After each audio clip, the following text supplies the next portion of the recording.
허브 예배는요, 토요일 오후 4시에 양재원 누리교회 기쁨홀, 일요일 오후 2시에 양재원 누리교회 기쁨홀, 토요일에는 온라인 온누리교회 대학청년부 채널 유튜브를 통해서 방영되고요.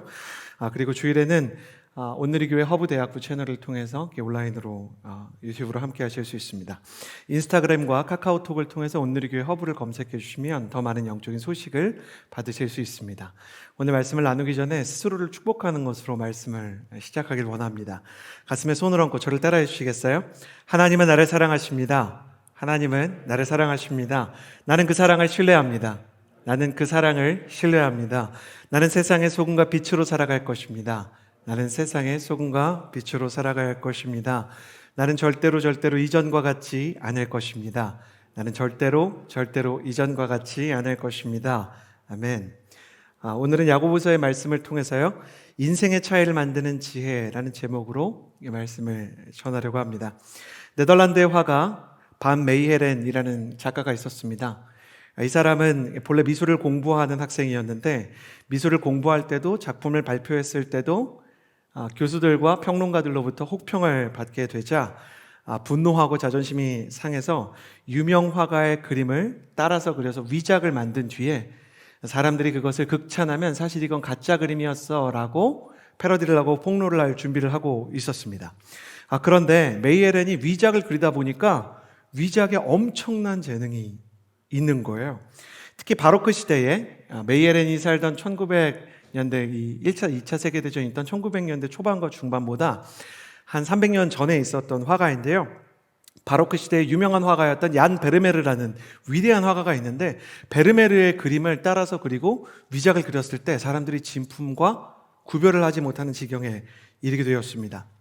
1938년부터 1942년까지 이 위작 작가였던 메이헤렌은 6개의 작품을 판매하게 되었는데요. 그중 하나는 전 세계에서 가장 비싼 값에 팔렸습니다. 이 작품은 누구에게 끝내 팔렸냐면 히틀러의 부하였던 괴링이라는 사람에게 2차 세계대전 중에 팔렸습니다. 히틀러의 부하에게 이 미술 작품이 판매된 것을 보고 이 메이헤렌이라는 위작 작가가 이제 나치를 후원한 것 아니었냐라는 오해에 휩싸여서 재판에 들어갔다가 그가 그렸던 이 위작이 전부 다 가짜 작품이었다는 것을 실토하게 되었던 것이죠. 이 사람이 위작이 얼마나 정교했는지 재판장에서요, 메이헤렌의 그림이 위작이라는 말을 믿지 않았다고 합니다. 지금 나치에게 이렇게 후원을 했다가 자신의 생명이 사형을 당할까봐 보호하려고 거짓말을 하는 것이다. 그래서 초유의 사태가 벌어졌는데 가택연금을 당한 상태로 메이헤렌이 위작을 직접 그리는 일이 일어나요. 그리고 실제로 위작을 그리고 나서 이 사람이 그린 그림이 그 당시의 기술로는 진품과 비교할 수 없을 정도의 퀄리티를 가지고 있다라는 평가를 받게 됩니다. 그리고 나서 메이헤렌의 그림을 전부 다 진짜로 이야기했던 평론가들과 교수들의 칭찬이 무색해지게 됐죠. 근데 놀라운 일이 일어났습니다. 이 괴링이라는 사람이 그 중에 한 그림을 가장 비싼 값을 주고 샀다 그랬잖아요. 괴링이 지불한 지폐가 전부 위조 지폐였던 겁니다. 실제로 역사에 있었던 얘기예요. 이게 뭐 드라마, 영화보다 더 황당한 얘기 아닙니까? 한 사람은 가짜 그림을 그렸고 다른 사람은 가짜 그림을 위조 지폐로 산 겁니다. 세상 사람들 정말 대단하다는 생각 들지 않습니까? 야, 사람을 속이는 사람들 얼마나 대단한 기술을 가지고 머리가 얼마나 좋은지 정말 세상이 똑똑하다라는 생각이 듭니다. 그러나 결국 2차 세계대전이 끝나고 위작을 그렸던 메이헤렌은 미술품 위조 혐의로 유죄와 감옥행을 선고받게 되고 이 감옥행을 선고받았지만 건강이 심하게 악화되어서 병원에서 이내 목숨을 잃게 됩니다. 또 괴링은 사형을 선고받았는데 형이 집행되기 전날 스스로 목숨을 끊게 되었습니다. 똑똑한 머리로 다른 사람의 인생을 속였던 위조 작가와 위조 지폐로 값어치 있는 작품을 샀던 위조 지폐 발행자 모두 다른 사람의 인생도 속였지만 자기 인생도 속였고 끝내 그 대가로 자신의 인생과 생명을 모두 추락시키게 되었던 것입니다. 정말 똑똑하고 탁월한 것처럼 보였지만 끝내는 추락할 수밖에 없었던 그들의 인생. 과연 이들의 인생이 똑똑할지언정 정말 지혜로운 인생이었다고 부를 수 있을까요? 그래서 오늘 성경에서는 진짜 지혜에 대한 이야기를 합니다. 오늘 말씀에서는 세상에 두 가지 지혜가 존재한다고 이야기하거든요. 하나는 하늘에서 오는 지혜이고 다른 하나는 세상에서 오는 지혜입니다. 하나는 하나님으로부터 하늘로 내려오고 다른 하나는 땅에서 사람들을 통해서 스며 들어오게 되는 지혜인 것입니다. 세상의 지혜와 하늘의 지혜는 어떻게 다른지, 그리고 세상의 지혜와 하늘의 지혜의 결과는 어떻게 다른지, 각각 어떤 열매를 맺게 되고 무엇이 진정으로 인생의 차이를 만드는지 오늘 말씀을 통해 이 지혜에 대한 이야기를 나누고자 하는 것입니다. 먼저 세상 지혜에 대해서 기록한 말씀을 함께 읽도록 하겠습니다. 14절에서 16절까지의 말씀입니다. 함께 읽겠습니다. 시작. 그러나 여러분의 마음에 지독한 시기심과 야심이 있다면 자랑하거나 진리를 대적해 거짓말하지 마십시오. 이 지혜는 하늘에서 오는 게 아니라 세상적이고 정욕적이며 마귀적입니다. 시기심과 야심이 있는 곳에 혼란과 온갖 악한 행위가 있습니다. 성경이 세상의 지혜가 어떤 것인지에 대해서 얘기합니다. 세상의 지혜는 어떤 모습인가? 14절에 보면 지독한 시기심과 야심이 가득하다. 시기와 야심의 모습을 가지고 있습니다. 이상하지 않습니까? 왜 세상에서는 지독한 시기심과 질투가 지혜로 연결이 되는 것일까요? 왜 야망과 경쟁심이 지혜를 낳는 세상의 지혜의 씨앗이 될까요? 우리는 인생 속에서 질투심 때문에, 야망 때문에 머리가 좋아지는 사람들, 그리고 탁월한 아이디어를 내는 사람들을 꽤 많이 보게 됩니다. 여러분, 타인에 대한 질투심이나 열등감을 혹시 느껴보셨어요? 혹은 라이벌 의식에 사로잡혀 보셨나요? 때로는 그것이 열심히 사는 원동력이 됩니다. 성경을 보면 삭개오라는 사람이 있죠. 제가 전에 한번 말씀드렸는데 삭개오에 대해서 대한민국 영성신학의 대가였던 유해룡 교수님이 했던 저희 학교의 채플 설교를 제가 잊지 못한다 그랬죠. 시작하자마자 이렇게 설교하셨어요. 삭개오는 키가 작았습니다. 키가 작으면 기분이 나쁩니다. 이게 설교의 첫 두 문장이었는데 아직도 잊혀지지 않는 가장 신학교 채플에서 가장 이렇게 집중력을 끌었던 두 문장이었어요. 맞아요. 삭개오는 키가 작았고 키가 작아서 기분이 나빴습니다. 사람들은 키가 작은 삭개오를 난장이라고 놀렸고 힘이 좀 센 친구들은 삭개오를 때리거나 괴롭혔을지 모릅니다. 그래서 삭개오의 기분은 나빠졌고 삭개오는 키가 큰 사람들과 자신을 우습게 보는 사람들을 향해 시기와 질투와 복수심을 가지기 시작합니다. 그것은 야망이라는 칼날이 되기 시작했고 그의 야망은 단순한 동기였습니다. 아무도, 세상도 사람도 나를 우습게 보지 못하도록 만들겠다. 여러분, 그런 사람이 있지 않습니까? 나를 우습게 보는 사람을 보면 두고 보자 하는 사람들. 한국말에서 두고 보자 너무 무섭지 않습니까? 이렇게 두고 보는 것입니다. 자기 눈앞에 두고 계속 보기로 결정한 것입니다. 이런 사람들은 자신의 자존심을 상하게 한 사람들을 절대로 잊지 않습니다. 자신에게 상처를 주었던 사람들의 대사를 잊지 않습니다. 하나님의 말씀이 아니라 사람들의 상처의 말을 묵상하고 또 묵상하는 사람입니다. 그 아픔을 쓸개집을 삼키는 마음으로 와신상담하면서 되갚아줄 날만을 생각하는 것입니다. 유해룡 교수님의 첫 번째 삭개오에 대한 설교의 문장, 삭개오는 키가 작았습니다. 두 번째, 그래서 삭개오는 기분이 나빴습니다. 세 번째 문장도 인상적이었는데요. 기분이 나빠서 기분 좋아지려고 열심히 사는 사람들이 있습니다. 그래요. 삭개오가 그랬습니다. 타인의 시선과 타인이 나에게 주었던 상처의 말들 때문에 삭개오는 그것을 벗어나려고 열심히 일하기 시작합니다. 때로는 과도한 열등감이 과도한 열정을 낳을 때가 있는 것입니다. 내면이 늘 굶주려 있기 때문에 남들보다 더 치열하게 일했고 늘 열등감을 느꼈기 때문에 열등감을 우월감으로 바꾸기 위해 늘 일에 미쳐서 살면서 잠도 자지 않았던 인생, 그것이 삭개오의 인생이었습니다. 늘 일을 하고 남들보다 더 큰 성과를 내고 남들보다 탁월하기 원하는, 결정적으로 완벽주의를 지향하는 인간의 내면 안에는 많은 경우 열등감과 상처가 있습니다. 시기와 질투와 야망이 주는 에너지는 엄청난 것입니다. 똑같은 화약을 가지고 폭탄을 만들었을 때 수많은 사람들의 목숨을 위협할 수 있는 폭발력을 얻을 수 있는 것처럼 사람은 시기와 야망 때문에 열심히 살려고 하는 경향을 띠기도 한다는 것입니다. 그래서 그는 미친 듯이 일했고 세리들 중에서도 보통 세리가 아니라 세리장이 되었습니다. 세리들의 리더였다는 것입니다. 이 사람이 세리장으로 맡았던 지역은 여리고라는 지역인데, 여리고는 지금 그 세계를 비유로 얘기하자면 두바이처럼 향료가 뛰어나고 무역의 중심지였던 휴양지와 리조트가 많았던 아주 부촌입니다. 그러니 그 사람이 벌어들였던 수익은 참 많았을 것입니다. 문제는 삭개오가 선택했던 세리라는 직업이 굉장히 비열한 직업이었다는 것입니다. 이스라엘을 식민 통치하던 로마의 앞잡이가 되어서 로마가 10%의 세금을 부여하면 세리들은 자기 동족들에게 같은 유대인이면서 로마의 고용을 받아서 로마가 부여한 10%, 12%, 13%의 세금을 걷습니다. 10%는 로마가 부여했기 때문에 로마에게 주고 플러스로 거둔 인센티브 같은 2%, 3%의 세금은 자기가 가져가는 것입니다. 여러분, 상인들이 그 음식점을 할 때요, 정말 잘 되는 음식점의 매상이 15%가 되지 않는다는 거 아십니까? 그러니까 순이익이 10,000원을 팔아도 전부 다 제하고 나면, 그 사람이 들인 어떤 부채나 그 사람이 가지고 있는 대부분의 것들을 제하고 나면 정말 큰 음식점도 15% 버는 게 쉽지 않습니다. 음식 한 그릇에 들어가는 재료값만 따지면 반이 남는다 그러지만 거기 들어가는 인력도 있을 것이고요, 거기 들어가는 그 상가의 임대 비용도 있을 거 아니에요. 다 제하고 나면 15% 남는다 그럽니다. 근데 세금으로 12% 가져가면 어떻게 되겠습니까? 그럼 정말 끔찍한 일이 일어나는 겁니다. 같은 동족으로서 일제의 앞잡이처럼 로마의 앞잡이가 되어서 면허증을 가진 강도라는 소리를 들어가며 다른 사람의 고열을 쥐어짜도 내 열등감을 해결하기 위해서 나는 반드시 성공해야 된다라고 말했던 삭개오. 그래서 그는 행복했을까? 삭개오의 주변에 많은 사람들이 있었지만 사람들은 삭개오를 좋아하지 않습니다. 말씀을 보면 예수님께서 여리고에 왔을 때 삭개오가 키가 작음에도 불구하고 그에게 자리를 내어주는 사람이 없었다라고 얘기합니다.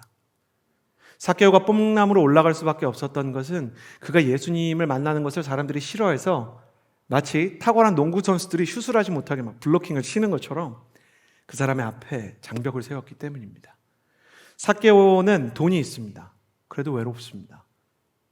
삭개오는 열등감과 결핍을 해결하고 사람들의 진정한 인정을 원했습니다. 사람들은 그의 앞에서 박수를 쳤지만 뒤에서는 그를 증오하고 저주했습니다.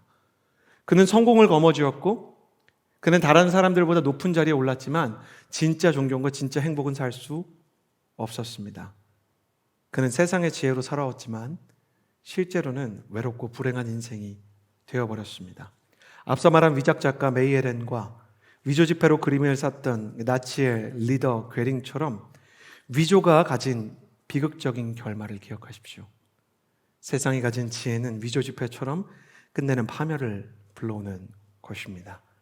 열등감을 통해서 열심히 살아가는 사람들, 야망 때문에 최선을 다하는 사람들의 결말이 불보듯 뻔하다는 것이죠. 그래서 오늘 말씀은 16절에 시기심과 야심이 있는 곳에는 혼란과 온갖 악한 행위가 있다라고 이야기합니다. 혼란이라는 것은 자기 인생의 방향을 잃는다는 것이고 악한 행위라는 것은 악한 결과가 있다는 것입니다. 여러분의 인생을 돌아보십시오. 여러분의 인생 가운데는 과도한 시기와 질투 그리고 야망이 있지는 않습니까? 목사님, 저는 시기와 질투는 별로 없습니다. 다른 사람을 향한 칼날을 가지고 있지는 않습니다. 그렇습니까? 저는 허브 대학부 때 이렇게 예배를 올 때 부끄러운 얘기입니다. 네, 하나님이 하라고 얘기하셔서 누가 저보다 이렇게 조금 멋있으면 자꾸 이렇게 쳐다보게 됐습니다. 저 친구 나보다 좀 멋있는 것 같다. 그리고 아울리치를 가서요, 형제들 같이 샤워하잖아요. 샤워하면 이상하게 그때 몸짱 신드롬이 불었었어요. 형들의 몸을 보면서 같은 남자인데 같이 샤워하는 게 이렇게 조금 민망했습니다. 제가 옷 한 벌을 최중현 전사님한테 선물했는데 최중현 전사님 몸이 좋거든요. 그러니까 여자 간사님도 없으니까 그 자리에서 옷을 벗고 갈아입는 거예요. 기분 나쁘게. 옷을 선물했지만 자신이 이렇게 몸이 좋다는 걸 알기 위해 이렇게 옷을 이렇게 입는 종현 전사님을 보면서 제 마음 안에 이렇게 좋지 않은 마음이 생겼던 것입니다. 몸이 좋은 형제들일수록 겸손할 수 있어야 됩니다. 누가 하면 했어요? 농담이지만 우리 안에 그런 마음 있지 않습니까? 자매들은 늘 이렇게 피부가 하얀 자매들을 바라봅니다. 자기보다 날씬한 사람들, 사사 사이즈를 입는 사람들을 바라봅니다. 대학교 때 좋은 대학에 가지 못하면 대학부 예배에 오는 것이 어려운 사람들이 있습니다. 항상 우리 안에는 누군가와 비교하는 마음이 있는 것입니다. 그래도 내 안에 최소한 야망은 없습니다. 과도한 승부욕이 없습니다. 그렇습니까? 잘 생각해 봅시다. 과도한 승부욕과 과도한 열등감이 반대의 것처럼 보이죠? 우월감 그리고 열등감은 반대의 것처럼 보이지 않습니까? 사실은 같은 것입니다. 스탠리 그랜츠라는 신학 교수는 우월감과 열등감은 정반대의 속성처럼 보여도 본질은 동전의 양면처럼 똑같다고 얘기했습니다. 왠지 아십니까? 우월감도 타인의 시선에 나의 자존감을 다 거는 것이고요. 타인보다 낫다 이거예요. 열등감도 타인의 시선에 의해서 타인보다 못하다라는 것에 내 인생 전체를 거는 것입니다. 둘 다 무엇에 기반해 있습니까? 비교의식에 기반해 있는 것입니다. 세상의 지혜는 비교의식 때문에 존재합니다. 저 사람보다 내가 높은가? 저 사람보다 내가 낮은가? 그래서 남들보다 조금 높은 것 같으면 교만하고 남들보다 조금 낮은 것 같으면 좌절합니다. 끊임없이 저울질을 하면서 업다운을 반복합니다. 하루 종일 롤러코스터를 타고 있다면 그 사람이 정상일 수가 있겠습니까? 우리는 다른 사람을 보면서 나보다 못하면 좀 안도감을 느끼고 나보다 좀 탁월한 사람을 만나면 좌절감을 느끼면서 끊임없이 업다운의 사이클을 경험하게 됩니다. 이 시대를 보십시오. 수많은 청년들의 내면이 제정신이 아닙니다. 병들어가고 있습니다. 영적인 시선으로 보잖아요. 정확히 분석해보면 다른 사람의 시선을 갈망하는 관심종자나 다른 사람의 시선이 두려워서 항상 나한테 뭐 시키지 마세요라고 얘기하는 은둔종자나 관심종자와 은둔종자는 전혀 다른 인생을 살아가는 것 같지만 타인의 시선이라는 감옥에 갇혀 있는 것은 똑같습니다. 왜 사람들은 세상의 지혜와 질투와 야망의 노예가 되어서 잘못된 선택을 하고 자기 자신도 불행하고 다른 사람들도 불행하게 만드는 삭개오와 메이헤렌 그리고 괴린과 같은 인생을 사는가? 내면이 병들었기 때문입니다. 그렇기 때문에 세상의 마약과 같은 지혜에 물들지 않기 위해서는 내가 비교의식의 덫에 빠져들고 있지 않은지를 살펴보아야 합니다. 당신의 내면은 건강합니까? 여러분의 내면을 한번 이렇게 살펴보시겠어요? 여러분이 가진 대학의 이름 때문에, 여러분의 가족이 살고 있는 지역의 이름 때문에, 또 여러분이 다니고 있는 직장의 이름 때문에 혹은 아직 취업을 못했다는 현실 때문에 하나님과의 관계, 교회에 나오는 모든 것이 부담스럽고 불편하게 느껴지는 때는 없었습니까? 또 나보다 못한 사람과 부족한 사람을 보면서 은근히 안정감을 느끼는 교만한 마음은 내 속에 없었습니까? 우월감이나 열등감은 마치 불과 같습니다. 가슴에 품고 있으면 내면의 숲은 반드시 불타버리게 되어 있습니다. 질투도 화염과 같고 야망도 산불과 같습니다. 그 불을 다른 사람에게 쏟아내는 사람들을 우리는 갑질하는 사람이라고 부릅니다. 그리고 자기 안에 삼키는 사람들을 우울한 사람들이라고 부릅니다. 그래서 세상에 지혜롭다는 그 사업에서 성공한 회장님들과 사장님들도 분노를 다스리지 못하는 분노 조절 장애를 가지고 있는 경우가 많고요. 세상에서 성공한 연예인이나 스타들, 셀럽들이 우울을 다스리지 못하는 경우가 많은 것입니다. 예배를 드리면서 스스로의 내면을 항상 투명하게 살펴보아야 합니다. 하나님, 내 속에 울고 있는 어린아이가 병든 마음이 있어요 라는 고백이 때로는 필요합니다. 만약 내 안에 시기심이나 질투 혹은 열등감이나 비교의식이 숨어 있다면 세상보다 조금 더 늦은 진로 때문에 인생 전체가 끝난 것처럼 절망하고 스스로의 가치를 폄하하고 있다면 하나님 앞에 하나님, 나의 내면을 고쳐주십시오. 내면이 건강한 하나님의 청년이 되기를 꿈꾸는 하나님의 사람 되기를 주님의 이름으로 축복합니다. 저는 20대와 30대 청년의 가장 큰 과제 중에 하나는 하나님 안에서 건강한 내면 세계를 회복하는 것이 아닌가 합니다. 여러분 정말 그렇게 되고 싶지 않습니까?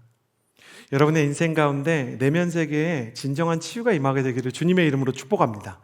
타인의 시선에 갇히지 않고 다른 사람들 때문에 우월감을 느끼거나 다른 사람들 때문에 열등감을 느끼는 것이 아니라 주님 한 분만으로 내 인생이 가치가 있다고 느끼고 내게 별것이 없는 것 같아도 예수 그리스도의 이름 하나로 안진뱅이와 같은 인생을 일으킬 수 있는 하나님의 사람들로 쓰임받을 수 있는 평안하고 충만한 만족하는 하나님의 인생 되기를 주님의 이름으로 축복합니다. 그렇다면 하나님이 인정하시는 진정한 지혜의 모습은 어떤 것일까요? 세상의 비교의식이나 또 질투나 분노, 우월함이나 열등감을 벗어난 진정한 영원한 지혜의 모습은 어떤 것일까요? 13절의 말씀을 같이 한번 읽어보았으면 좋겠습니다. 시작! 여러분 가운데 지혜롭고 분별력 있는 사람이 누구입니까? 선한 행실을 통해 지혜에서 나오는 온유함으로 자기의 행위를 보이십시오. 자, 13절 말씀엔 이렇게 기록되어 있고요. 17절에는 무슨 말씀을 하냐면 하늘로부터 오는 지혜가 있다라고 얘기해요. 14절에서 16절에는 세상의 지혜가 있다고 그랬죠. 17절에는 하늘로부터 오는 지혜가 있는데 이 하늘로부터 오는 지혜는 온유함으로 행동으로 드러난대요. 야고보서 1장에 어떤 말씀이 있냐면 온갖 좋은 은사가 하늘로 오는 지혜처럼 하늘로부터 내려오는데 그것이 온유한 사람에게 임한다라고 얘기하고요. 오늘 17절에서 하늘에서 오는 지혜가 있는데 구조적으로 이재훈 목사님이 오늘 너무 잘 설명을 해주셨어요. 하늘에서부터 오는 지혜는 역시 온유함을 통해 삶으로 드러난다 얘기해요. 그러니까 하늘로부터 오는 하나님의 은사와 하나님의 지혜는 온유함이라는 그릇을 통해 인간의 내면 속에 담기게 된다 이렇게 이야기를 합니다. 온유함이란 무엇일까? 지혜의 본질을 통해서 제가 온유함에 대해서 좀 얘기를 해볼게요. 성경의 지혜의 본질은 뭐냐면 더 좋은 방법을 찾는 것이에요. 지금 이 상황에서 더 좋은 방법이 있다는 거예요. 세상에서도 그렇죠. 더 좋은 방법을 찾는 사람들, 창의적인 사람이다, 지혜로운 사람이다 얘기하지 않습니까? 대충 덮어놓고 이 정도면 괜찮지, 좋은 게 좋은 거지라고 말하지 않고 조금 더 나은 방법을 발견하는 사람을 지혜로운 사람이다 성경이 얘기합니다. 성경에서 더 좋은 방법을 발견하기 위해서는 뭐가 필요하다고 얘기하는지 아십니까? 더 좋은 길이 있다는 것을 믿어야 됩니다. 더 좋은 방법이 있을 것이다 라는 것을 믿는 것이 지혜의 시작입니다. 사랑하는 허브에게 이 지혜를 위해서 전제적으로 묻고 싶은 게 있었습니다. 여러분은 내 인생에 여전히 하나님의 지혜, 곧 더 좋은 길이 남아있다는 것을 믿습니까? 여러분 어떠세요? 지금 내 인생에 여러 가지 문제가 있어요. 풀어야 되는 여러 가지 문제가 있고 내 나름대로 대응하고 있고 내 나름대로 애쓰고 있는 게 있는데 쉽게 풀리지 않아요. 열리지 않아요. 그런데 내 인생에 더 좋은 길이 남아있다는 것을 믿습니까? 성경을 보면 진짜 지혜로운 사람은 하나님께서 내 인생에 더 좋은 길을 줄 것을 믿었고 그 결과로 하나님께서 주시는 더 좋은 방법을 찾는 지혜를 얻었습니다. 자, 보십시오. 요셉이 형들에 의해서 팔렸을 때 요셉은 모든 것을 잃은 것처럼 보였어요. 아버지도 잃었고 색동옷도 잃었어요. 직업과 교육의 기회를 잃었고 생계를 유지할 수 있는 가능성도 잃어버렸어요. 이 사람은 소년 시절에 모든 것을 잃어버린 사람처럼 느껴졌을 거예요. 그런데 요셉이 모든 것을 잃었을 때 단 한 가지를 잃지 않았는데 하나님을 향한 믿음을 잃지 않았어요. 진짜 믿음이 뭔지 아세요?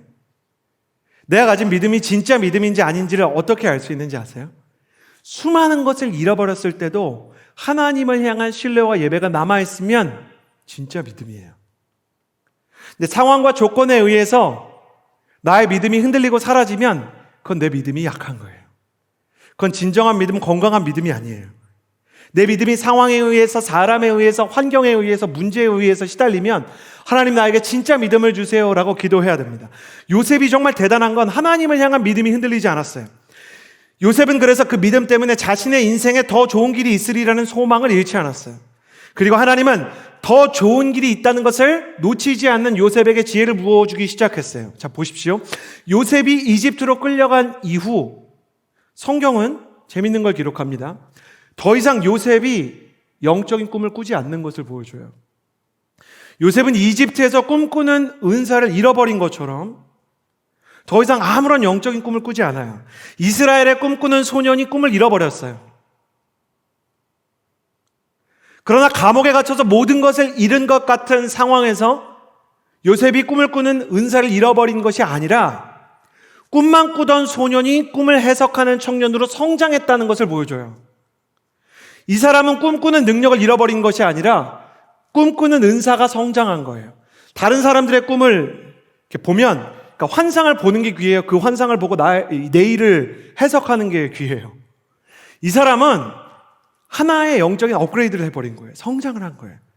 이 꿈이 내일과 미래를 어떻게 움직여가는지에 대해서 예언할 수 있는 사람이 되기 시작했어요. 그리고 이집트의 총리가 될 때를 보면 이 사람이 꿈을 해석하는 청년을 넘어서 7년 기간에 7년 풍년을 대비할 수 있는 경제적인 지도자로 자라는 모습을 보여줘요. 이게 정말 소름 돋고 대단한 부분이에요. 어떤 사람이 영적인 은사가 있을 수는 있어요. 그렇죠? 근데 그 영적인 은사를 가지고 세상을 읽는 건 굉장히 전문적인 능력이 필요해요. 그러나 세상이 앞으로 어떤 방향으로 갈 것이다를 알아도요, 적절히 대처하는 건 쉬운 게 아니에요. 여러분, 환경 위기에 대처하는 게 쉽습니까? 여러분, 경제 위기에 대처하는 게 쉽습니까? 풍요의 시대에 곧 경제 불황이 올 수도 있다는 전망을 모든 전문가들이 쏟아내어도 실제로 경제 위기가 찾아오면 수많은 전문가들이 막 파산하고 난리도 아니에요, 기업들이. 요셉은 고대 사회 속에서요, 풍년 기간에 긴축 재정을 실시해요. 사람들이 돈을 함부로 쓰지 못하게 하고요, 은행의 이자를 아마 높였을 거예요. 그리고 곡식들을 이렇게 비축하고요. 그래서 7년 흉년 기간에 주변 나라를 다 빚쟁이로 만들어버려요. 남한테 다 빌려주고. 그래서 애굽이 대제국으로 이렇게 성장하는 기틀을 닦게 되죠. 이 사람은요, 그냥 꿈꾸고 꿈을 해석하는 수준이 아니었어요. 그것을 실제로 만들 수 있는 능력을 갖춘 사람이었어요.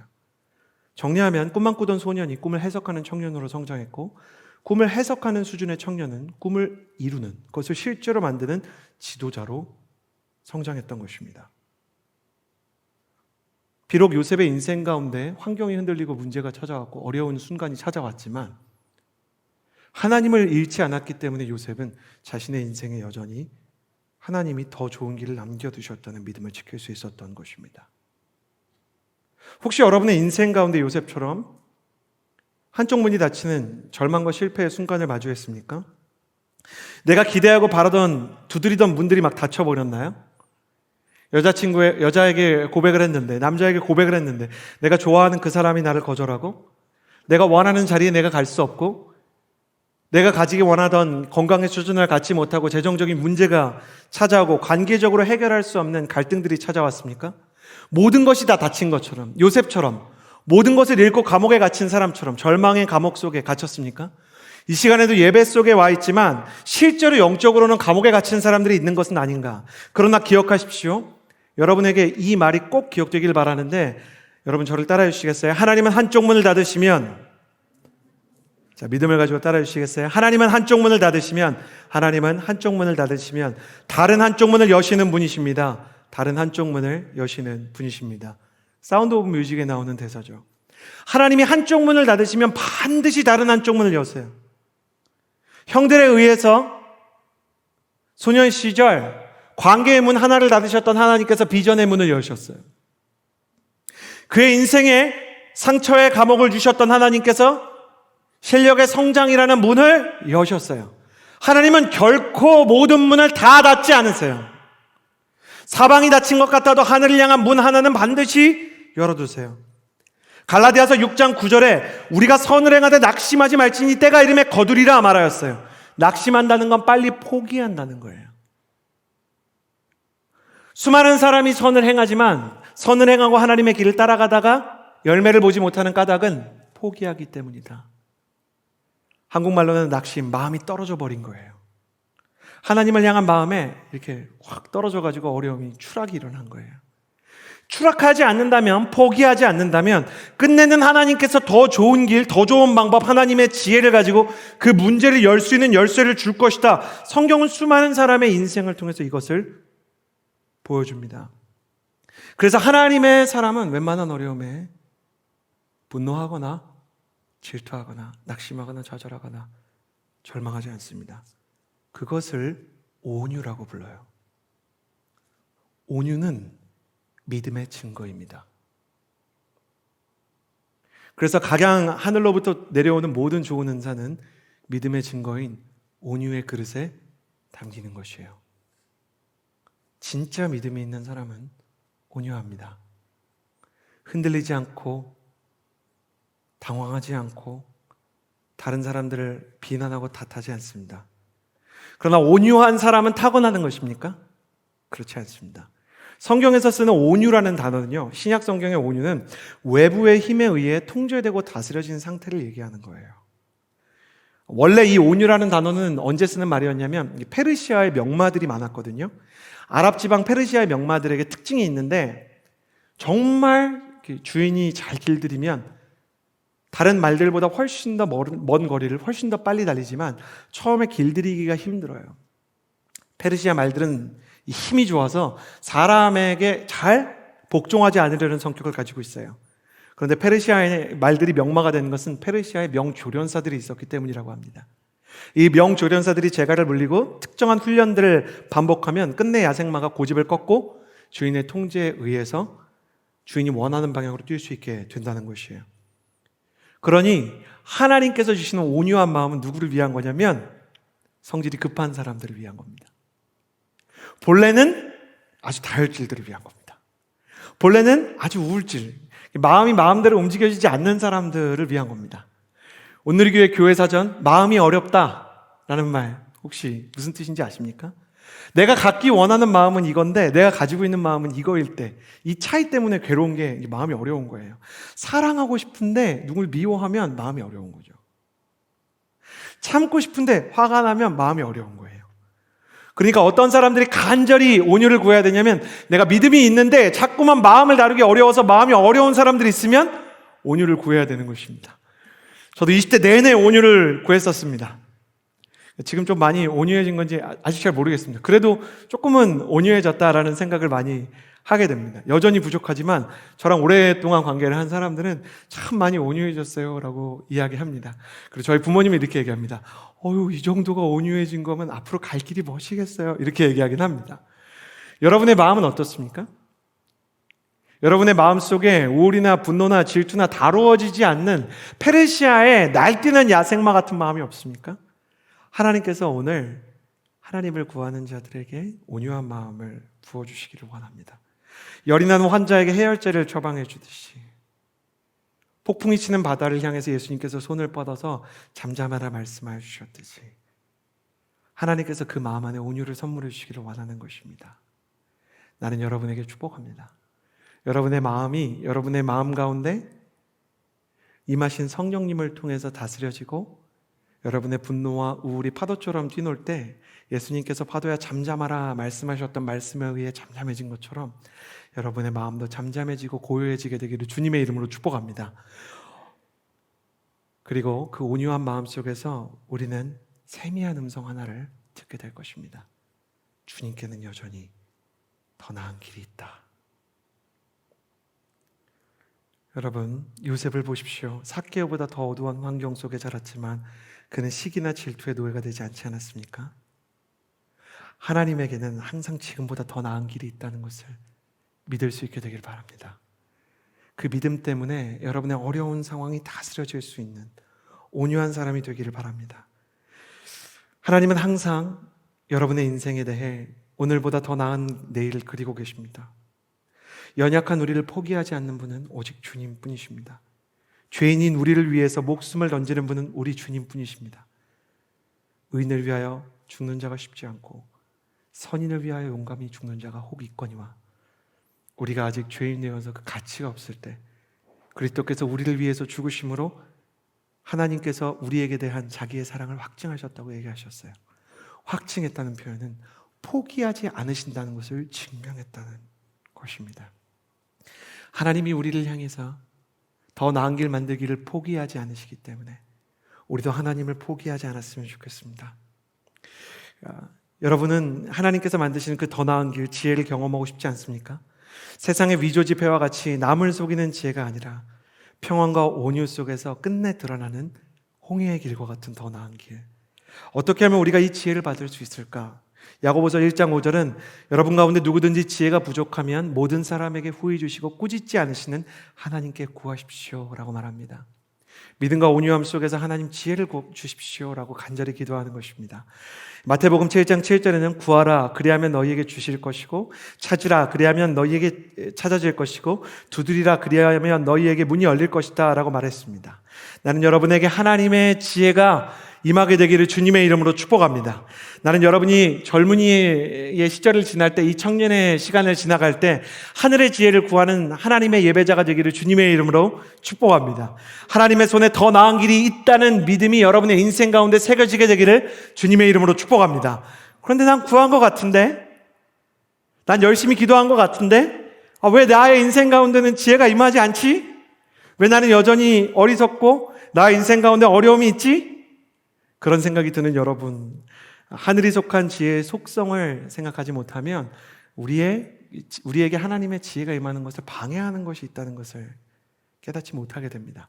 하나님의 지혜를 구해도 그것이 오는 것을 막는 이유들이 있는데, 지혜의 속성을 통해서 하나님의 지혜가 임하는 것을 막는 것에 대해 이야기해 보고자 합니다. 17절의 말씀을 함께 보겠습니다. 시작. 그러나 하늘에서 오는 지혜는 무엇보다 성결하고 또한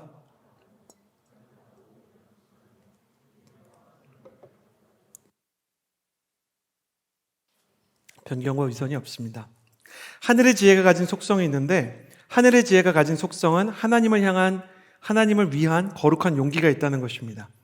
다니엘이 끌려간 바벨론 포로 시절에 다니엘은 포로임에도 불구하고 하나님의 사람으로 살아가기를 결단했습니다. 다니엘서 1장 8절에 보면 다니엘은 많은 걸 알지 못했지만 10계명 제1계명을 알았어요. 하나님 외에 다른 신을 섬겨서는 안 된다. 다니엘은 소년이라고 부르기에도 조금 어린, 저 연준이나 연희처럼 아주 어린 아이였던 것 같거든요. 어린 아이들 중에서 영특한 아이들을 뽑아서 아주 이제 영재교육처럼 바벨론에서 세계의 어린 아이들을 모았던 것 같아요. 어린 아이들이 가지고 있는 믿음 중에 하나를 배우면 굉장히 순수한 마음이 있습니다. 여러분, 어린이 예배 섬기면 가장 이렇게 보람된 순간 중에 하나는 아이들이 산만하고 아이들이 막 떠들어도요, 6살, 7살짜리 아이들이 예수님이 좋아요? 이렇게 물어보면 네! 이렇게 얘기할 때가 있어요. 여러분, 저도 어릴 때 순수했습니다. 믿어주세요. 저도 어릴 때 굉장히 순수한 믿음을 가지고 있었어요. 추석 때, 설 때 되면 옛날에 그 주일학교에서는 절대로 우상한테 절하면 안 된다는 걸 배웠어요. 옛날에는 차례를 많이 지냈기 때문에. 그래가지고 제가 그걸 배우고 왔는데 제 마음속에 불타는 마음 같은 게 있는 거예요. 왜냐면 우리 외할아버지, 외할머니가 그때는 제사를 드리고 계셨기 때문이에요. 그런데 어머니가 부추기시는 거예요. 너 외할아버지, 외할머니가 제사 드리려고 그러면 오직 여호와 하나님만 섬겨야 된다라고 말해야 된다. 지금 생각해보면 왜 저를 시켰는지 의심했어야 됐어요. 근데 어머니가 이제 할아버지가 엄격하셨거든요. 그러니까 아버지지만 쉽지 않은 거죠. 근데 손자가 그렇게 얘기하는 건 손자는 너무 예뻐하셨기 때문에 이렇게 좀 차례를 엄격하게 지키려고 하지만 그거를 이렇게 뭐라 그럴까? 손자가 치기 어리게 얘기하면 좀 받아줄지도 모른다, 그런 생각을 했던 것 같아요. 근데 저의 뜨거움을 어머니는 과소평가한 거예요. 다 차려온 차례상을요, 제가 7살 때 엎어버렸어요. 그리고 뭐라 그랬는지 아세요? 7살인데 가라사대 주 여호와 하나님만 섬기라고 했습니다. 그 할아버지가 마치 사이비 종교에 빠진 아이를 보는 것처럼 저를 보면서 이렇게 어려워하고 절대 절하지 않는 저를 보면서 황당했던 경험이 납니다. 시간이 흘러서 저희 외할머니가 저를 이렇게 보면서 그때 저를 보는데 할아버지는 정신 나간 것처럼 보였는데 할머니는 그런 생각을 했대요. 진짜 하나님이 있나? 안 그러면 저럴 수가 있나, 애가? 영적인 세계에 대한 관심이 많으셨기 때문에 그런 마음을 가졌다는 겁니다. 저에게 그런 시절이 있었어요. 여러분에게도 혹시 그런 시절이 있지 않습니까? 저희 아이들이 저 기도 안 하고 자면 이렇게 얘기합니다. 제 딸이요, 아빠는 목사인데 왜 기도를 안 하고 자? 당연히 기도하고 자야 되는 겁니다. 크리스천이라면 응당. 아침에 큐티 안 하면 큐티 책을 이렇게 펼쳐봅니다. 큐티 책에 빈 곳 있으면 슬퍼합니다. 아빠, 하나님의 말씀으로 살아야지. 목사의 자식을 너무 이렇게 말씀을 키우면 이렇게 어렵다는 걸 배우게 됩니다. 그러나 어린아이들이 가지고 있는 그 순수함, 다니엘에게 그게 있었습니다. 순수함을 넘어서 목숨을 건 거룩함을 가지고 있었습니다. 그래서 그는 단 하나 기억하고 있는, 하나님 앞에서 우상을 섬기면 안 된다는 믿음 때문에 우상에게 드려진 제물을 먹지 않기로 결정을 했습니다. 하나님은 다니엘을 보고 아마 하늘에서 눈물을 흘리셨을 거예요. 하나님을 온전히 섬기는 사람이 없어서 망해버린 나라 가운데 어린아이 하나가 하나님을 향한 믿음을 가지고 자신의 목숨을 거는 것 같은 모습을 보이는 다니엘. 그리고 하나님은 그에게 온갖 지혜를 퍼부어주기 시작했다라고 얘기하는 것입니다. 우리는 왜 하늘의 지혜를 받지 못합니까? 교회에서는 하늘의 지혜를 쓰고 직장에서는 세상의 지혜를 쓰기 때문입니다. 다니엘처럼 하나님의 지혜에 올인하지 않습니다. 어느 교회를 다닐지, 어느 공동체를 결정할지는 하늘로부터 오는 지혜를 구하며 기도하고요, 누구와 결혼하고 어떤 학교를 갈지는요, 세상의 지혜와 세상의 가치로 판단하기 때문입니다. 하늘의 지혜를 받지 못하는 가장 큰 이유는 하늘의 지혜와 세상의 지혜를 둘 다 사랑하기 때문입니다. 이 말씀을 함께 보고 있는 우리 대학부의 부모님들에게 꼭 말씀드리고 싶습니다. 자녀를 일관된 기준으로 키워주셨으면 좋겠습니다. 얼마나 많은 대학부의 지체들과 청년부의 지체들이 예수님을 믿는 아버지와 어머니의 이중적인 기준에 흔들리고 있는지 아십니까? 교회에서는 중직자인데 고등학교 3학년 때는 복음을 전하지도 못하게 하고 아울리지도 못 가게 하고 섬기지도 못하게 해요. 하나님도 지금 네가 공부하길 원하실 거야. 정말 그렇게 생각하시는 건지 아니면 자녀를 위한 다른 마음이 있는 건지. 너무나 중요한 건 제가 겪어온 인생을 돌아보면 그 부모가 가진 코어를 자녀가 안다는 것입니다. 하나님은 사람을 영적으로 만들어 주셔서 사람이 하나님의 일을 행하려고 하면 이것이 하늘로부터 온 것인지 세상으로부터 온 것인지를 너무나 잘 알고 있습니다. 너무나 많은 심지어 온누리교회를 다니는 부모님들이 자녀들을 키울 때 직장을 선택하거나 학교를 선택하거나 무언가를 선택할 때 믿음 하나만 가지고 다 되는 게 아니다. 하나님 믿는 것만으로 세상을 이겨낼 수 있는 게 아니다. 라고 이야기할 때가 있습니다. 그때 얼마나 많은 자녀들이 상처를 입는지 아십니까? 차라리 이렇게 얘기해야 됩니다. 아버지 안에 이렇게 연약함이 있다. 이해해 주겠니? 그럼 우리 자녀들도 순수하기 때문에 이해해 줄 것입니다. 그러나 그것을 정당화하고 세상의 지혜와 세상의 가치관을 따라가는 것이 교회에서 살 때는 하나님의 지혜를 따라가고 세상을 살 때는 세상의 지혜를 따라가라고 말하는 것이 여러분의 자녀를 망칠 수 있다는 사실에 대해 눈물을 흘릴 수 있었으면 좋겠습니다. 스스로를 돌아보십시오. 청년 여러분, 여러분 스스로도 돌아보셔야 돼요. 내 인생의 가치관은 어디에 맞춰져 있는가? 학생 여러분 레포트를 쓸 때, 직장인 여러분 기획안을 쓸 때 정직하게 쓰십시오. 타인의 아이디어를 도용하지 마십시오. 하늘의 지혜와 세상의 지혜를 왔다 갔다 하면 절묘하고 양쪽 모두 이길 거라고 생각하겠지만 양다리를 걸친 남자가 결국 양쪽 여자에게 모두 버림을 받게 되는 것처럼 결국은 후회가 될 뿐만 아니라 수치스러운 인생의 순간을 맞이하게 될 것이에요. 아까 뭐라 그랬습니까? 세상의 지혜는 혼돈과 악한 일을 불러온다. 영적인 일관성이 없는 인생은 본인의 영혼도 이리로 저리로 휘청이고 주변에도 불행의 씨앗을 심게 되는 결과를 낳게 되는 것이에요. 사랑하는 여러분, 세상의 지혜를 떠나기로 결정해야 됩니다. 의사가 자기 몸을 스스로 수술할 수 없듯이 내 안에 세상의 독소가, 세상의 지혜가 스며들어왔다면 하나님 내 힘으로는 이걸 뺄 수 없습니다. 내 힘으로 뺄 수 있었으면 주님 안 왔을 텐데 주님께서 내 영혼의 치료자가 되셔서 세상의 가치관들, 세상 물을 좀 빼주십시오. 여러분, 우리가 아직 청년의 시기에 이렇게 예수님을 믿는다 그러면서 이 거짓과 야망의 노예가 돼서 살아가는 사람을 보면 가슴이 아프고 한숨이 나오지 않습니까? 예수님을 믿고 성공했는데 알고 봤더니 사기를 치고 다른 사람들을 억압해서 그 리더의 직위를 유지한 사람들을 보면 내가 같이 부끄럽지 않습니까? 그렇다면 여러분은 왜 정직을 선택하지 않습니까? 여러분은 왜 별것도 아닌 인생에 수없이 반복될 중간고사와 기말고사 때 교회를 나오는 것을 망설이십니까? 지금 망설이는데 더 결정적인 일이 일어나면 신앙을 그때는 양보하지 않을까요? 얼마나 많은 부모님들이 그 신앙의 타협 속에서 부모가 자녀가 교회를 떠난 이후에 후회하는지 아십니까? 당신이 지금 선택할 수 있는 최대한의 선택이 그겁니다. 그러니까 그 정도 하는 거예요. 우리는 나보다 악한 사람을 보면 나는 저 정도는 아니다 생각하죠. 비리를 저지른 적은 없다. 내가 성추문을 일으킨 적은 없다. 내가 다른 사람들에게 갑질한 적은 없다. 그럴 기회가 없으니까 안 하는 겁니다. 그런데 지금 할 수 있는 최대한의 나의 선택지를 가지고 헌팅하고 레포트 인터넷에서 다운받아서 돈 주고 사서 제출하고 다른 사람들 속이고 순장들은 순장 모임 하지 않고 순모임 진행하고 순원이 물어보면 거짓말하고 나갔다고 LTC 켜놓고 다른 일하고 스스로를 속이고 하나님을 속이고 내가 할 수 있는 최대한의 거짓말을 하고 편법을 사용하면서 나중에 그런 사람이 되지 않을 것이다. 어떻게 장담할 수 있는가? 여러분, 청년의 시기에 싸우지 않으면 앞으로도 지는 것입니다. 청년의 시기에 하나님 앞에서 여러분이 세상과 싸운 증거가 어디 있습니까?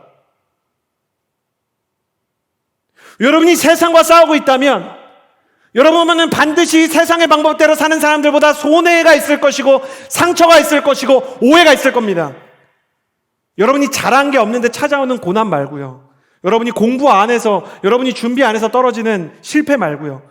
정직하게 해서 겪는 손해와 하나님을 따라가서 겪는 핍박이 여러분의 인생 가운데 있는가?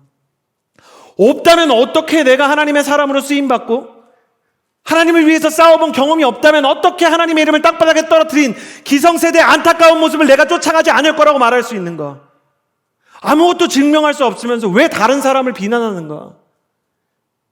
나 자신에게 주어진 것을 최대한 활용해서 온갖 세상의 지혜를 따라가면서 왜 한국 교회가 이 모양 이 꼴이라고 손가락질을 하는가? 내가 무엇이 다른가?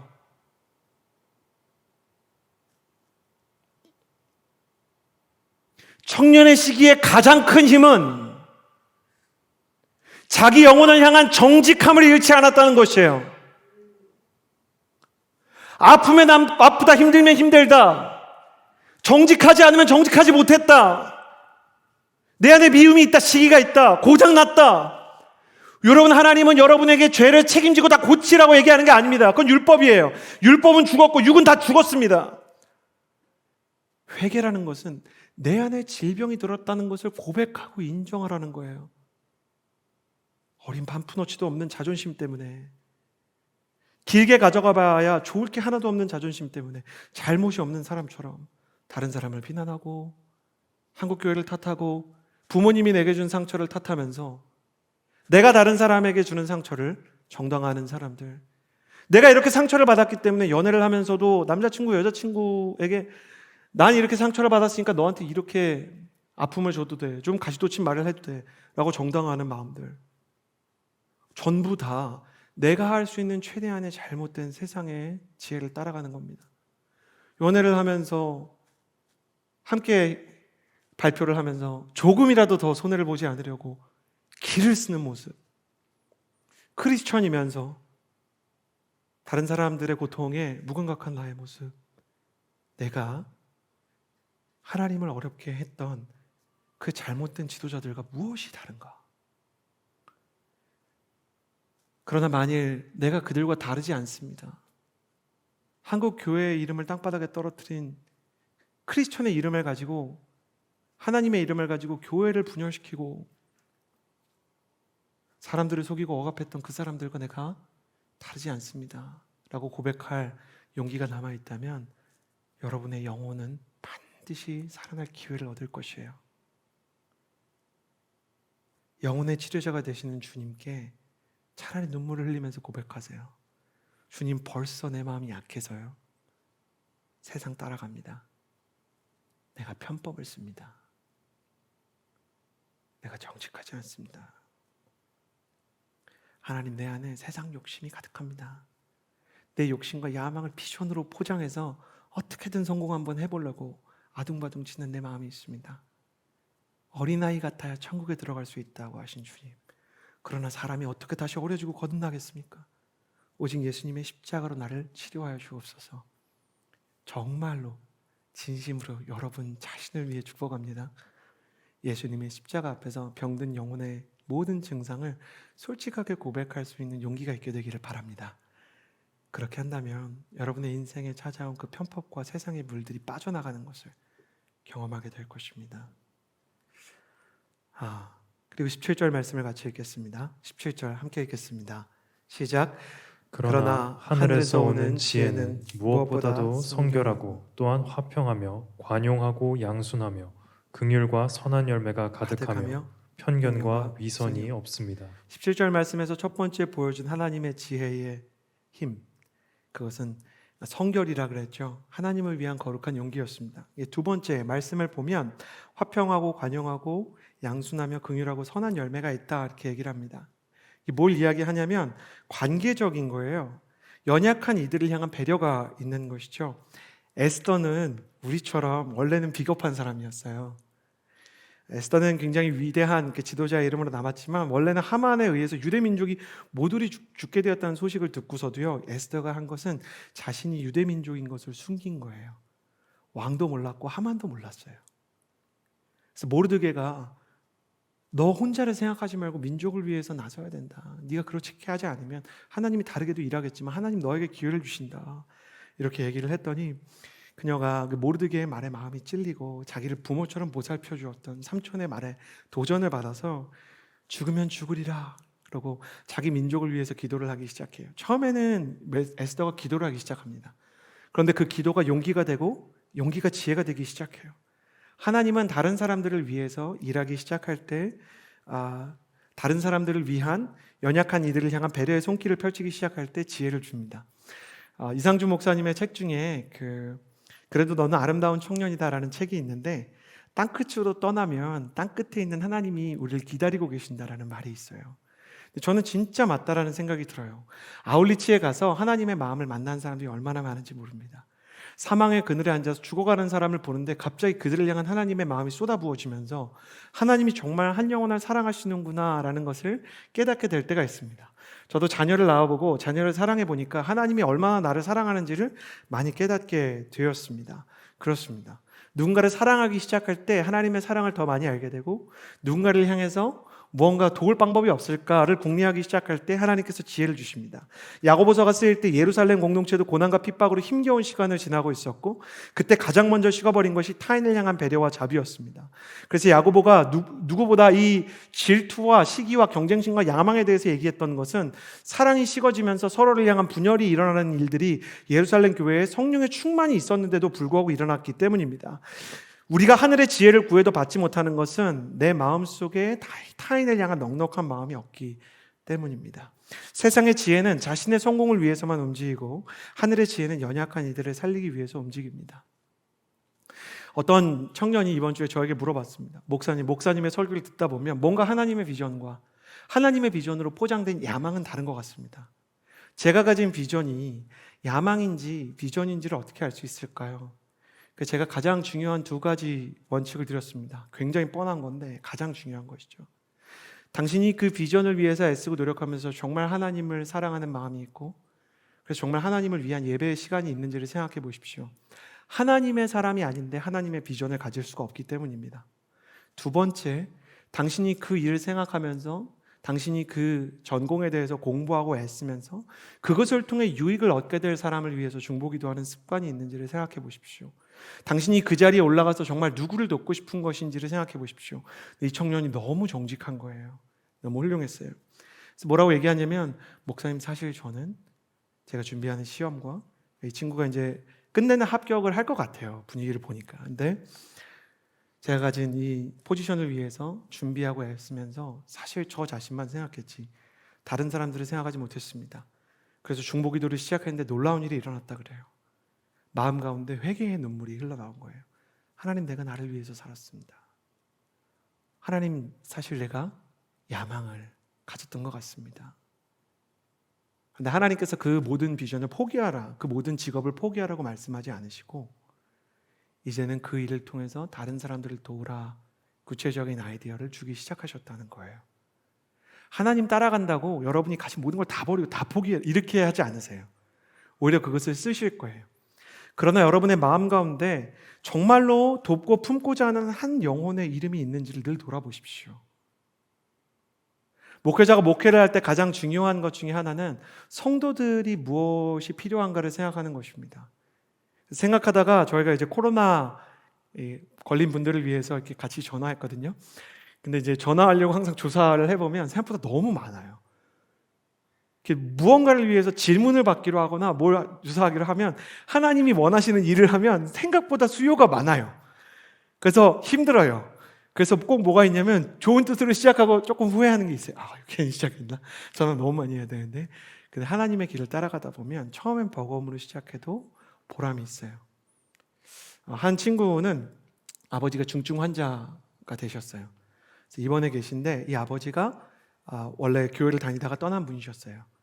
근데 아버지한테 이제 교회에서 전화가 와서 가족을 위해서 기도합니다. 그랬더니 아버지가 그러면은 자기를 위해서도 좀 기도해 줄 수 있냐? 그래서 지혜가 생긴 거예요. 혹시 아버님 같이 예배를 드려도 되겠습니까? 그랬는데 아버님의 마음속에 왜 그런 분들이 있잖아요. 왜 택시를 타도 제가 언젠가 교회에 돌아가야 되겠다 생각해요. 그런 분들이 있잖아요. 아버님의 마음 가운데 그런 마음이 이미 있었던 거예요. 그래서 지난주에 줌으로 이 형제님과 이 가족이 같이 예배를 드리는 일이 있었어요. 그래요. 우리 안에 정말로 돕고 품고자 하는 한 사람의 영혼이 있어야 돼요. 크리스천은 항상 누군가의 영혼을 내 마음속에 품고 살아야 돼요. 여러분은 지난주에 누구를 가슴에 품고 살아왔습니까? 내 안에 누구의 이름이 있는지를 보십시오. 만약 여러분의 마음 가운데 한 영혼에 대한 이름이 없다면 하늘의 지혜를 구해도 하늘의 지혜가 온전히 임하지 않을 것입니다. 그러므로 여러분의 마음 가운데 예수님의 사랑을 구하고 누구를 위해서 내가 이 일을 해야 되는지를 고민할 수 있는 하나님의 사람이 되기를 원합니다. 사랑하는 여러분, 저는 여러분의 인생 가운데 하나님께서 정말로 기뻐하시는 하늘의 지혜가 임하게 되기를 바랍니다. 이 시간에 같이 기도하기를 원합니다. 여러분의 인생 가운데 혹시 너무너무 지치고 힘들고 세상에 똑똑한 사람들에 비해서 난 너무 열등한 사람인 것처럼 마음이 힘들고 괴로운 사람들이 있습니까? 부끄러운 고백이지만 저는 참 20대 내내 내가 참 부족하고 연약하다라는 생각을 했었습니다. 나는 왜 이렇게 다른 사람들보다 똑똑하지 않을까? 왜 나는 다른 사람들처럼 탁월하지 못할까? 늘 다른 사람들과 견주면서 내 인생의 부족한 부분들에 대해 낙심하는 마음이 있었어요. 여러분 안에도 그런 열등감과 패배감이 있습니까?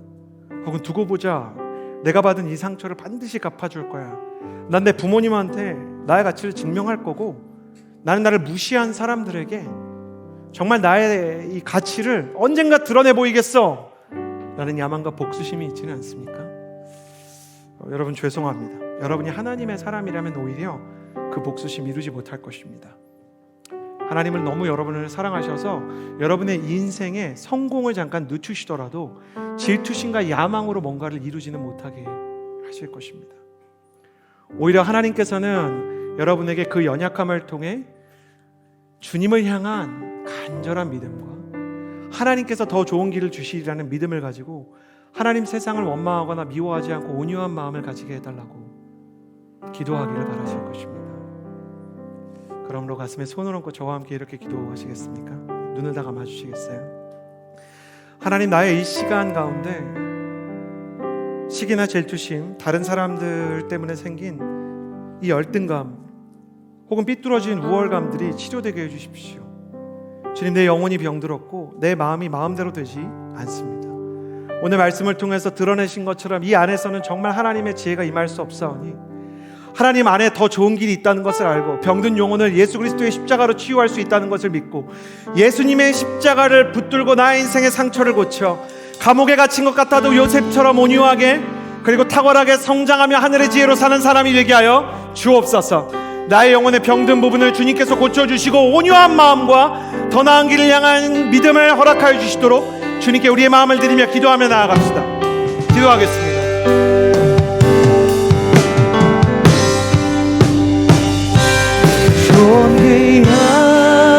신실하신 하나님 아버지, 기름 부어주옵소서. 신실하신 하나님의 기름 부음과 사랑이 우리 한 사람 한 사람을 성령이 많은 역사가 있게 하여 하나님, 내 마음속에 세상의 시기와 재미와 열등감 때문에 하나님 미끄러진 고장난 마음 때문에 생긴 과도한 열등감 때문에 생긴 과도한 열등감, 미끄러진 마음 때문에 생긴 미끄러진 다른 사람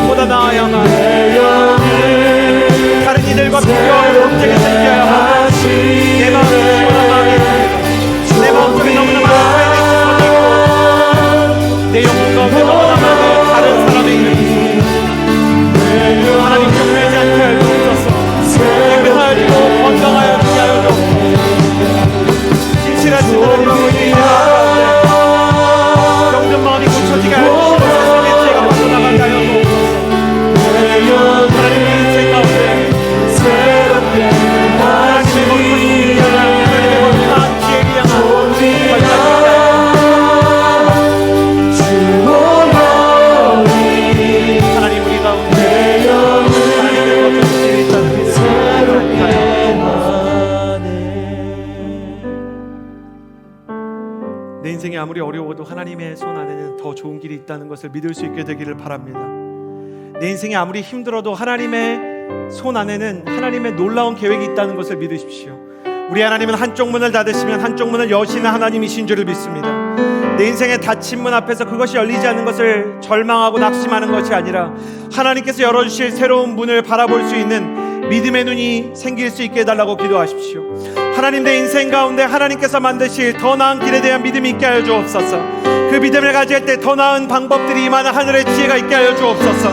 하나님을 신뢰하는, 하나님의 더 나은 길의 계획을 신뢰하는 그 믿음을 가지고 나아가 하나님의 계획과 하나님의 지혜를 성취하는 인생 되게 하여 달라고 기도하며 나아갑시다.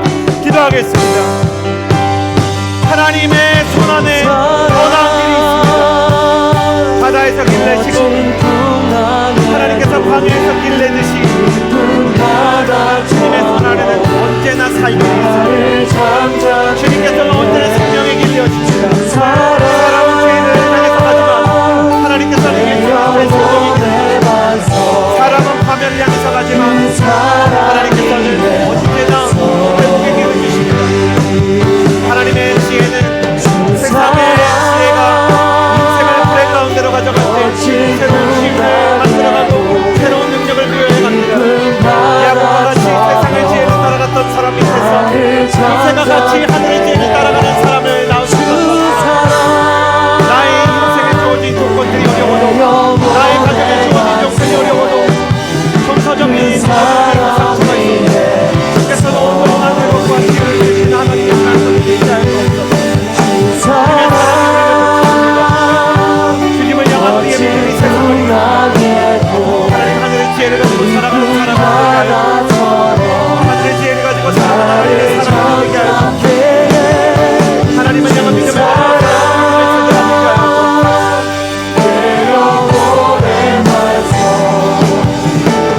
사람을 되게 하여 주옵소서. 이 시간 기도하며 나아갈 때 하나님의 지혜와 세상의 지혜를 저울질하지 않겠습니다. 하나님, 하늘의 지혜와 세상의 지혜에 양다리를 걸친 인생이 아니라 하나님께서 원하시는 성결하고 하나님께서 원하시는 정직하고 하나님께서 원하시는 배려와 사랑으로 가득한 지혜의 길을 걷는 사람 되게 하여 주옵소서. 하나님, 사실 내 안에는 여전히 두려운 마음이 있습니다. 하나님의 지혜를 선택했다가 손해를 보고 하나님의 길을 따라갔다가 손실을 보게 될까봐 어려워하고 속상해하는 마음이 있고 연약한 나 자신을 믿지 못하는 마음이 있습니다. 그러나 내 마음속에 여전히 하나님을 따르기 원하는 마음만큼은 사라지지 않았습니다. 내가 죄를 짓지만 내가 이 자리에 나와 있고 예배하는 것은 하나님을 따르고 하나님의 지혜에 올인하는 인생이 되기 원하는 마음이 남아있기 때문입니다. 하나님, 내가 저울질하지 않고 이쪽 저쪽으로 흔들리지 않고 하늘의 지혜를 따라 살기로 결단하게 하여 주옵소서. 세상을 닮아가려는 모습들은 떠나갈지어다. 세상의 거짓과 야망은 떠나갈지어다. 세상의 질투와 경쟁심과 비교심도 떠나갈지어다. 하늘의 지혜로 살아갈 수 있도록 영적인 결단을 할 수 있게 하여 주옵소서. 이 시간에 결단하는 청년마다 함께 기도하며 나아갑시다. 기도하겠습니다. 거룩하신 하나님 아버지, 기도하며 나아갑니다. 주님 한 분만을 사랑하게 하여 주옵소서. 세상과 하나님 사이에서 갈팡질팡하지 않게 하여 주옵소서. 엘리야가 말한 것처럼 바알이 하나님이면 바알을 따르고 하나님이 여호와께서 하나님이시면 여호와를 따르는 것입니다. 너희가 언제까지 둘 사이에서 머무고 하겠느냐. 여호와 하나님을 따를 것이면 여호와를 따르고 세상을 따를 것이면 세상을 따르고, 그러나 둘 사이에서 머뭇거리고 내 영혼 가운데 거짓과 진리와 질투와 야망이 갇혀가면 주님, 우리를 불쌍히 여겨 주옵소서. 하늘의 지혜와 세상의 지혜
어디 가더라도 바르게 가는 것이 중요합니다. 빠르게 가지만 잘못된 곳으로 가는 것은 인생에서 가장 큰 비극입니다. 나는 여러분의 인생의 방향이 하나님께서 계획한 가장 완전한 행복을 향해 걸어갈 수 있는 인생이 되기를 바랍니다. 그 길이 때로는 버겁고 그 길이 때로는 막히고 지연되는 것처럼 느껴져도 끝내는 여러분의 인생을 향한 하나님의 계획이 드러나게 될 줄을 믿습니다. 하나님, 내가 정도를 걷게 하여 주옵소서. 더딘 것을 두려워하지 않고 바르지 않은 것을 두려워하게 하여 주옵소서. 하나님, 내 인생이 좀 다른 사람보다 더디게 가도 천천히 가도 그것을 비극으로 느끼는 것이 아니라 세상을 따라가는 것을 비극으로 여기게 하여 주옵소서. 더디게 가더라도 부족하더라도 주님을 따르는 삶, 바른 방향으로 가는 사람이 되게 해달라고 기도하며 마지막으로 주님께 아뢰읍시다. 기도하겠습니다. 하나님, 내 인생이 빨리 가는 것을 목표로 하지 않게 하여 주옵소서. 나의 영혼이 주님이 인도하시는 길을 향해 가게 하여 주옵소서. 주님이 인도하시는 길을 향해 가는 것을 기뻐하게 하여 주옵소서. 내 영혼이 바른 길을 걷게 하여 주옵소서. 내 영혼이 하나님이 인도하시는 방향을 향해 걷게 하여 주옵소서. 속도보다 중요한 것은 항상 방향입니다. 빨리 가는 것이 아니라 하나님 바르게 가게 하여 주시고, 하나님 사람들이 많이 가는 길이 아니라 주님께서 인도하시는 길을 걸어가자. 소외감을 느끼고 행복하게 없고 주님의 사랑 앞에 살아가는 나의 주님을 건너기로 가는 사람이 되게 하여 주옵소서. 주님은 사망의 골짜기에서 나와 함께 하시고 나의 인생과 내 세계를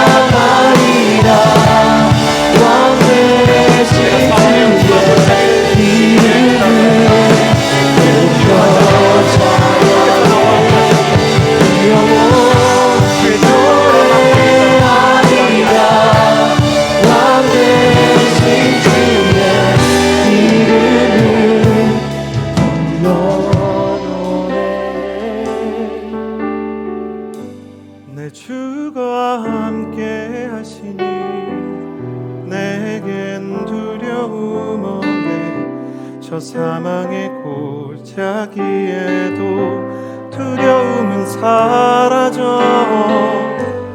지금 함께 하시니 내 부족함 떠나고 주의 성령 임하여 하늘 평화 가득하도다.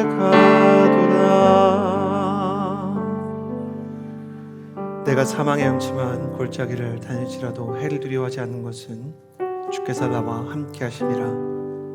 감옥과 같은 곳에서도 꿈꾸는 자를 꿈을 해석하는 자로, 꿈을 해석하는 자를 꿈을 현실로 만드는 지도자로 변화시키시는 주님, 내 인생의 절망의 순간 사망의 깊은 골짜기에도 하나님의 더 나은 길이 있음을 믿게 하여 주옵소서. 그 길이 좁은 길처럼 보이고 그 길이 때로는 고난과 아픔을 겪는 길처럼 느껴져도 하나님은 그 길을 걷는 사람을 책임지시고 그 길을 걷는 사람에게 하늘의 선물을 허락할 줄을 믿습니다. 세상의 지혜가 아니라 주님의 지혜를 선택하게 하시고 세상과 하나님 사이에서 갈팡질팡하던 마음을 주님의 성령으로 하나님을 향해 올인하는 마음으로 바꿔 주옵소서.